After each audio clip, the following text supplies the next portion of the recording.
How did you lose weight if you were drinking like a goddamn fish, like a psycho? So smoothie bar. What? Smoothie bar. You're having smoothies every day? Dude, this tour is markedly different than our other tours. We have catering everywhere we go. Yeah. And so we got a smoothie bar. So every morning I'd go in and I have a smoothie. Okay. And I was like, wow, that filled me up. And then I wouldn't eat. I'd eat very light. And then, by the way, you start drinking and you just forget to eat. And then the next thing you know, it's like showtime. I can't eat after 7 or I throw up in my throat while I sleep. Yeah. And so I just didn't eat. I didn't eat. I fucking, Very my pants sustainable. were so skinny on me. Yeah. I look awesome right now. I worked out. I worked out every day. I fucking jacked, bro. I am jacked. You look jacked. Dude. I did Colbert and I got him to put on the jacket that Netflix bought me that I didn't wear in the special. So that was that was great. And the best is I go, what did he say to you when you came out? You don't look like a fat piece of shit. Okay. They cut it. They did? Oh yeah. Oh. Yeah. So we talked for over 20 minutes, which is a long time for like panel. Yeah. Because you know they're gonna cut it down. Oh so, wow, he does like a 20-minute interview and then they just he's just they told me they're like he's enjoying himself, so he's and I was like, okay. So when I sat down, he goes, first of all, he goes, look at this card. It was like his he goes, doesn't say any questions or anything. I was like, yeah. He goes, so let me just congratulate you. I go, thanks. He goes, on not being a fat piece of shit. And I was like, what?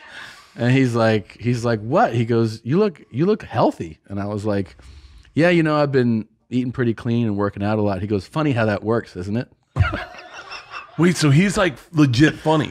Oh, so funny. So funny. And I'm laughing so hard. And then I'm like, I go, if he said that, I go, I feel like it's open. Yeah. I was like, yeah, I go, I just been focusing on, he's like, on what? I go, on not being a fat piece of shit.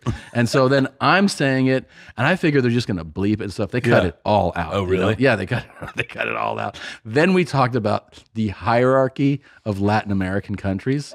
And and then I'm telling him, I go, this is definitely not airing. Wait, shut the fuck up. He goes, no. I go, you won't have a show of this. I was like telling him, like the what is the hierarchy? It goes Argentina. I go Argentines. I go because they killed all the indigenous people, and he was like, mm-hmm. They did. And yeah. It's like a white country. So for real? Yeah. There's basically like just like a couple. It's like Beverly Hills. You're like, there's a couple of brown people over there, but it's like everybody else. Like the Beverly Hills of South America. Yeah. Are you still smoking? Sometimes. Yeah. I mean, I enjoy it. Cigars. I had a cigar last night. I gotta stop talking. I saw you. I think I didn't see you without a cigar in any photo. Our green room was outdoors, so I was like, I'm gonna fucking smoke a cigar before I go on stage. Yeah. Dave and Jay are smoking cigarettes. How long were you have to do sets? Everyone did 20 and I did 45. Oh. Yeah. And then, I mean, I guess I can share it now because it's already happened, but then we close on the national anthem. Oh my God. We all sing the national anthem and then fireworks go off behind us. So great. I had to go to people and go, are you comfortable singing the national anthem? They're like, huh? I was like, I have a bit where Tom sucks my cock. And then he sings the national anthem. I suck your cock? Yeah. This is the bit? It's hard. I don't know. I don't think I'll be able to use it on the, it's a good closer. It's a good closer.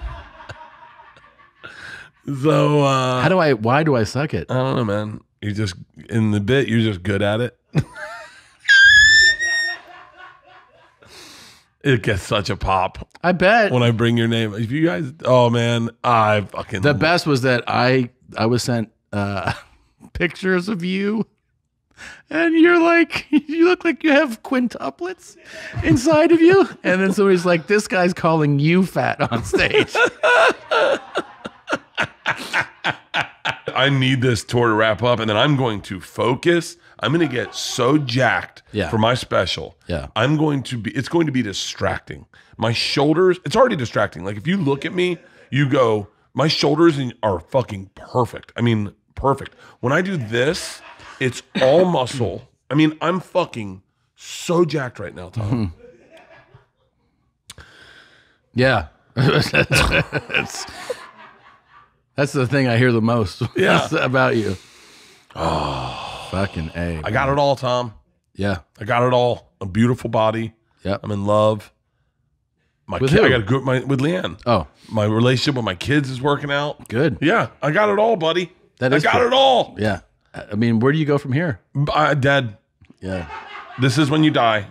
It's got to be, right? Yeah. It's got to be. It's perfect. It's really I got worked two out. beautiful dogs. I thought you were going to say daughters. No, dogs. I got two beautiful daughters also.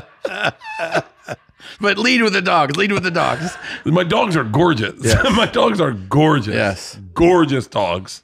Uh-huh. Yeah, I got it all. Yeah. Yeah. I got nothing to complain about. I got no complaints in life. That's awesome. It's crazy. I need to do something good. I saw you'd give like some money to the children's hospital or something. Yeah. Yes. What was that? You like you looked like a cop. I did not look like a cop. You look like an undercover cop. A guy that has worked his way up the force and solves mysteries now. And like comes into the office. Pull up the picture of Tom giving his money away. That does Who not. Is that fucking that was dime? not a cop look. Comedian Tom Segura's. Look at you right How there. How is that a cop? You look like a lieutenant. You look like a lieutenant. Is that you with the mask on? Yeah, they made me wear. They made me wear. It was a children's hospital. You gave fucking 10 grand, and they can't show your fucking pearly whites. 40 grand. 40 fucking grand. Yeah. Look at that. That's fucking ridiculous. Show the face. They don't let you because it's a children's hospital. Oh, that does make sense. So they had the masks. That makes sense. Yeah. Here's 40 grand. Everyone's got COVID. Good luck, kids. No, the masks were before COVID. Why do you do this? Why'd I do what? You do this a lot.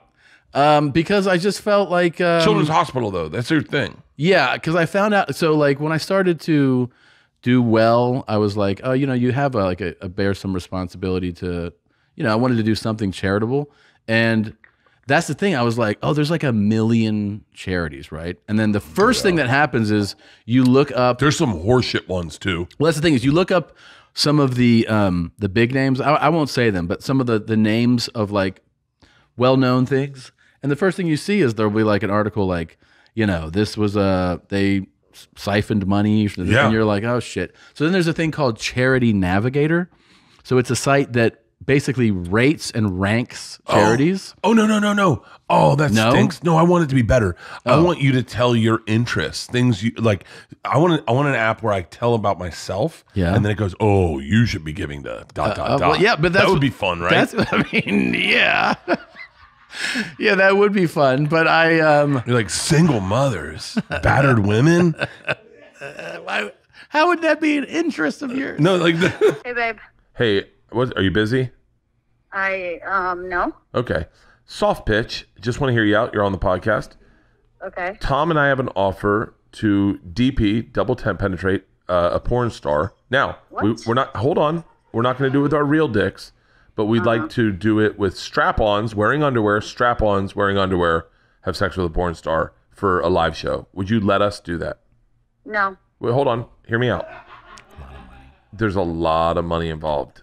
I don't give a shit. No. Okay, would you wear a strap-on? No. Can we be in the room while people pretend to be us? I think that's gross. Okay. I love you. That's not a no. Love you too. Gosh, she's such a bummer, man. No shit. See what Push says. Okay. Let's see what she says. How awesome. I know what I'll be thinking of when I go under tomorrow. Me and you high-fiving. Yeah. Pretty cool. Spit style.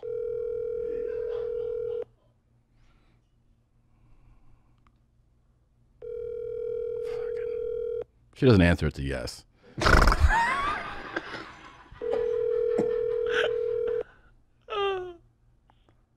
Well, we're doing it. Yeah, okay. What's the other clip? So he talked to Kale and said, is there anything you can send us just clip-wise from the machine? No. Yes. And Are you serious? He said he would send him something. I don't know. I haven't seen it. Oh. My wing! I wing! I wing! What is that? By the way, I'll never shave a mustache for that fucking reason. Play it again. For that fucking reason. What is he doing? Play it again. I win. Dude, this is fucking great acting. I win. I win. I win. What is that? I don't know. What is that? This is good. I can't wait to see the movie. What? By the way, it's not going to be that far off. Look, you're crying. What is? I don't even know what that is. Is that like a? It's a face swap, right? I don't. It's from the other day. What is it from? Oh, Remember when I left the room and you did the ads alone? You're lying. I don't know who posted it actually. Good God. It's not far off from what I look like in the movie. I'm not going to lie to you. I look exactly like I look like right now. You look good. But on camera, it looks pretty aggressive. I did to a promoter. What? I got to, I don't know what venue it was. And they go, how's Bert? And the promoter. And I went, like that. And I just walked away.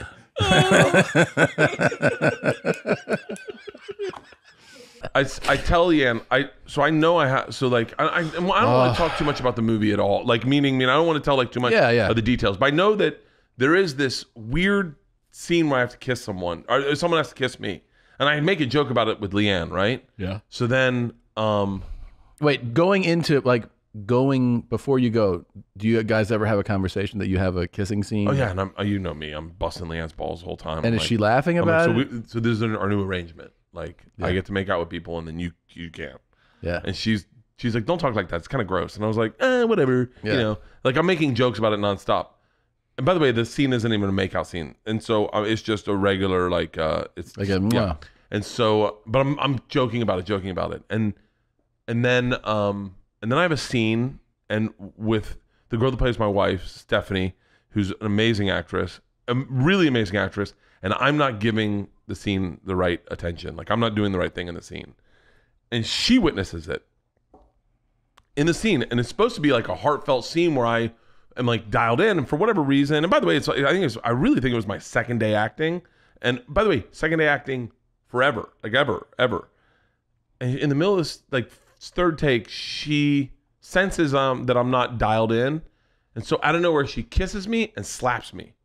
And all of a sudden I'm fucking in. And we finished seeing, they're like, that was great. That was fucking awesome. And they're like, do it again, same way. And then I was dialed in for the whole fucking rest of the day. And I said, why'd you do that? She goes, yeah, you weren't paying attention. You were kind of thinking about like, I could see you listening, but not really listening. You were listening to talk. You weren't talking. And she was like, I just thought like it would be better to get you into the moment, And I was like, that fucking really worked. But I just kissed a chick, and it wasn't planned, right? Mm-hmm. And I was like, and it caught me off guard, so I called Leanne that night. And I go, hey, I've got to tell you, like, I kissed somebody. You're such a homo.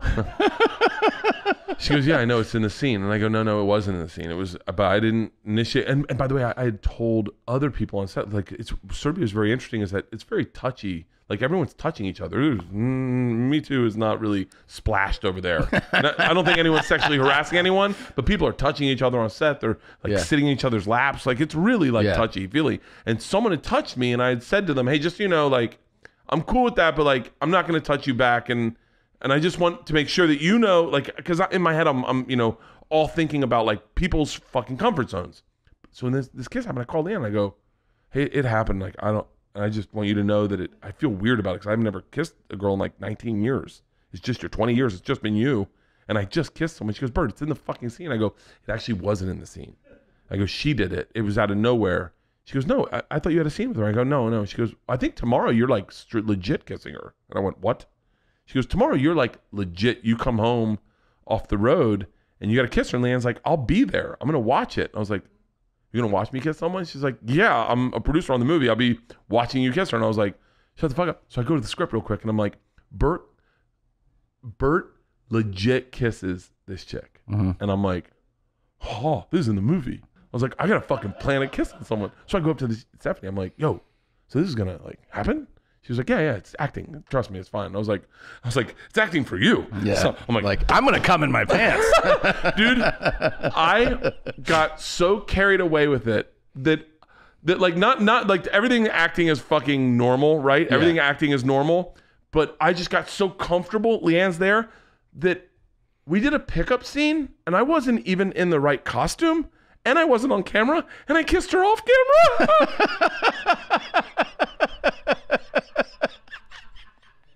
We were sitting behind camera. We were sitting behind the camera, and I just like, and everyone was like, "You're not on camera," and I was like, "Huh?"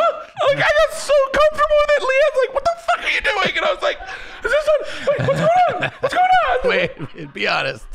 Did you get hard? No, I definitely had to do a costume change, but no, I definitely guarded myself, but no. Do you know how many times I've asked people if they had cancer on stage, and they've said yes, and I've been like, why would I ask that question? I asked it to a group of women one time. I'll never forget this. I asked it to a group of women one time. I said, I was in Kentucky, Cincinnati Funny Bone. Yeah. And I said, they were off to the right, and I said, we're playing around, and I said, so what are you guys on, a family reunion? And they're like, what? And I go, what's up with the shirts? You guys are all wearing the same shirts. And they go, yeah, we're like a team. And I went, what are you guys, like a softball team? And they're like, no, we're like a support team. I go, for like animals? And they're like, no, for each other. I go, what are you guys supporting each other for? And as I say that, I see that they're all bald. And I'm like, what? And then I'm like, ugh. And they're like, we are all breast cancer survivors.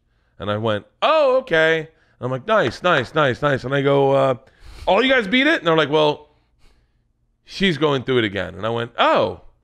I was like, oh, okay, but you're looking good, right? And she goes, no. And I'm like, but it's like, chances are. And she goes, no, it's not looking good at all. And she's like, that's why we came to a comedy show, to get our minds off it. And I was like, cool. And I'm like, do you guys want to do a shot? and then, of course, you know me. I'm like, but you guys, not you, but like the other ones. She was like, why not me? And I go, because you're going through it pretty rough right now. Yeah. And she was like, yeah, but I can do a shot. And I was like, are you sure? She goes, I'm putting chemotherapy in my body. I can definitely do a shot. I can handle alcohol. And I was like, oh, okay. So I go, why don't I bring you guys on stage? And then I'm like, what the fuck am I doing? God. I bring them on stage, and I'm like, can we all get 5 shots of tequila quickly, very quickly? And then now I got them on stage. I'm like, so like, what's it like, chemotherapy? And it was just the worst, Tom, the worst crowd work. The only way I pulled out of it is it gets heartfelt, and the woman's telling her story, and she's like, this is my second run, whatever, and of it. And she goes, I said, here's the deal. I've really fucked tonight up. Yeah. I go, I'm going right back into material after this. Yeah. And I go, but I'll give you my phone number. And whenever you're feeling really down, you can call me, and I promise you, I will talk to you and try to make you laugh, and at least if you're feeling down, to get your mind off of it. And she was like, I appreciate that. So I gave her my phone number. I talked to her at the bar afterwards. We hung out, we drank. And then like a month later, I get a phone call from her. And I'm outside. I'm at the new house. I get a phone call from her. I answer, and I go, what's up? And she goes, she was like, I'm having a rough night. And I said, okay.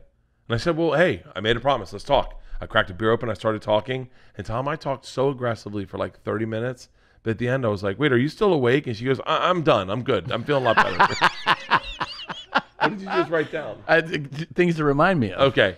Yeah. And so I was like, I'm feeling better. You did it. You did it. I'm feeling good, man. I'm done. And just hung up on me. Never heard from her again. I wonder if I got her on my phone. I did. I guarantee you I got Cancer Lady in here. I guarantee you I got Cancer Lady in here. I did a cancer fundraiser. And do you know what my opening line? So it was somebody who had stage 4 cancer. And my opening line, this was a packed place. My opening line was, give it up for so-and-so. They have stage 4 cancer. And I go, you know what the good thing about stage 4 cancer is? And everybody was like, like this. And I go, there's no such thing as stage 5. And it bombed so hard. And Nate Craig? Yeah, I do. He was there. And I was able to like go into material, and I was like, afterwards I go, did you hear what I opened with? And he goes, you mean when you flatlined? You want to hear some wild shit? Yeah, please. So sometimes, like my tour manager, you've met him, Dave. Is great.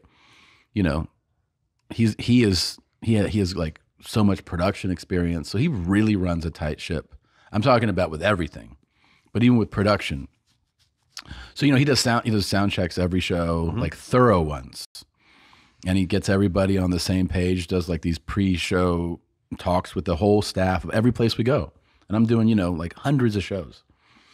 So I get there, and he's sometimes he's like I get there, he'll be like, it's a great day. This place is everyone's so professional. Sometimes you get there, he's like, it's a fucking shit show. There's a bunch of clowns working here.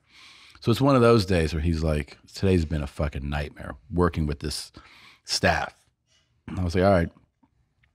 So we have a couple shows. So the first show, there's audio problems, and he's like, God damn it. Cause he's like, we just did sound check, and this means that like they didn't save the way that we did it. Yeah. So we're between shows, and he's furious, right? He's talking to the production manager, he's talking to the sound people. He's like, the fuck are you doing? And when I hear him like that, I walk away. I'm like, you can do that, right? So I just go back, and I'm talking to everybody, and then I see him like, let's say 20 minutes later, I go, everything cool? And he goes, no. So I go, what's up? He goes, our driver crossed over and was detained at the border. And I'm like, what? And he goes, yeah. And my immediate thought is that the driver has not disclosed something about themselves. Yeah. A DUI, a warrant. God. That kind. Okay, keep going. And I go, oh, fuck, what happened? He goes, well, the customs agents went on the bus and in your room found a bunch of weed. And I'm like, what? And here's the thing, and I mean, hand to God, I'm like, but I don't have any weed on the bus. Like, I'm not, I've smoked joints on this, but I don't like roll with weed. I don't smoke weed every day. I'm like, what are you talking about? He's like, they found over an ounce. And I'm like, what? And it went, even though it's legal in Canada. Yeah. The amount was just over the amount for usage, which was not even okay anyways, but is now considered trafficking. And my driver's in his 60s, and he's like a really nice dude. Yeah. And I'm like, what is happening, right? I'm like, just like, oh my God. Okay. Push pause. Do you immediately go to Jeff Tate and go, hey, did you throw an ounce of weed in the back? No, I know exactly what it is right away. You do? Yes, because one of the things, and I'm sure this happens to you too, is like a lot of times when you're doing shows, I don't mean like fans, I mean venues and like promoters go like, here. Right away it hits me. I go, it's got to be a gift. It's got to be a gift bag. And then I go, so what was that? They go, it was a basket that was in one of these like cabinets in your room on the bus. And I'm like, dude, that's probably been sitting there for 6 months. I didn't even know where, like, I don't even know where.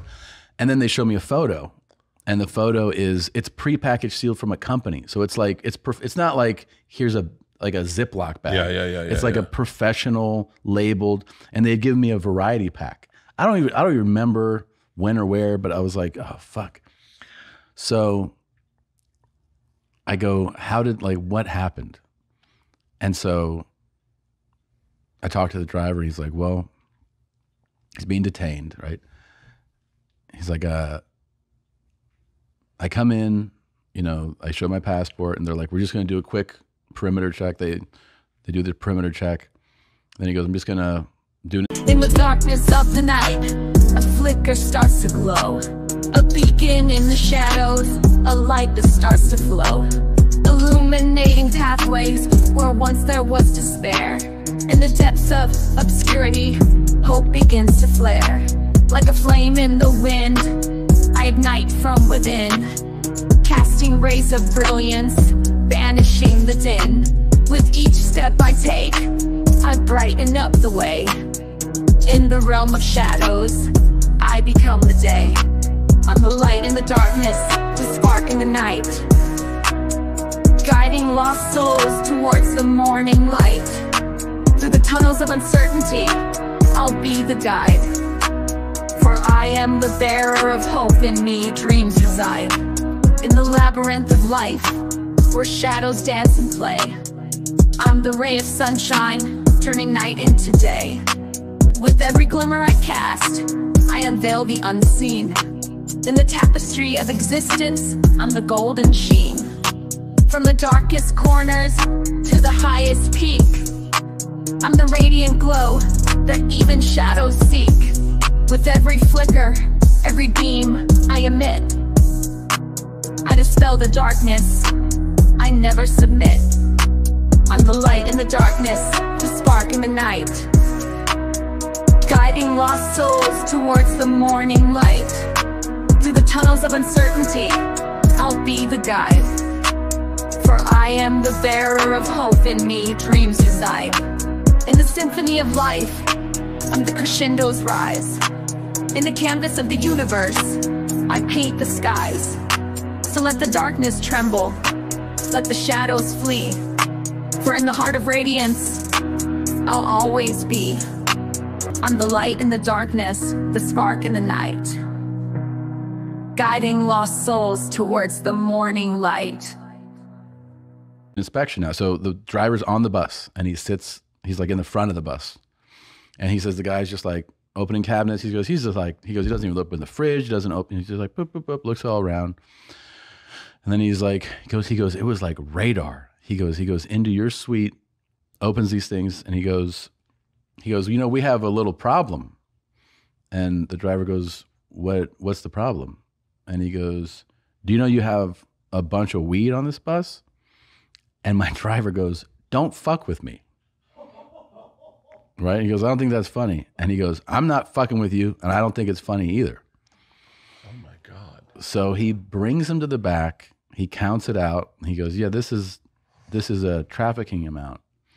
And he goes, I've never, you know, I don't have any of this. This isn't mine. He goes, you're the only one on the bus, so this is yours. And then he goes like this. No. Yep. To him. So then my driver, and he cuffs him. And I'm like, oh my God. And then he's like, you know, basically like, we're going to go in here in a moment. And the customs guy goes, whose bus did you say this was again? And my driver goes, Tom Segura. And he goes, no shit. He goes, let me get those cuffs off you. No. Takes the cuffs off him. He goes, I'm a big fucking fan. And he goes, seriously? And he goes, yeah. He goes, tell Tom to smoke all this shit because you cannot cross over the border with this. And he lets him go. Are you fucking serious? I swear to God. Wait, hold on 1 second. So then your bus driver just did. Yeah, so then he's like, I mean, he's having like heart palpitation, you know? Yeah. And then he said, the guy stopped. He goes, just a reminder, if this wasn't Tom's bus, you'd be in jail right now. And then he walked off the bus. And then my driver's like, hey, so you need to smoke. I go, I'm not smoking. Just throw it away. What are you talking about? Throw it away. I don't give a fuck. Yeah. And dude, I was like, I mean, I felt so bad that I was like, I go to Dave. I go, I want to get him like an apology gift. Get him an ounce of weed. I go, well, I don't know. I want to get him something, but I don't know what he likes. And Dave goes, he likes guns. And I was like, this is going to be like a weird I'm sorry thing. Like, I go, all right. So then I tell him, I go, hey man, I'm going to get you a gun. And he goes, I already have a gun. And I go, not the kind of gun I'm going to get you. Desert Eagle, 50 caliber. I'm getting him like a fucking fully automatic. Oh.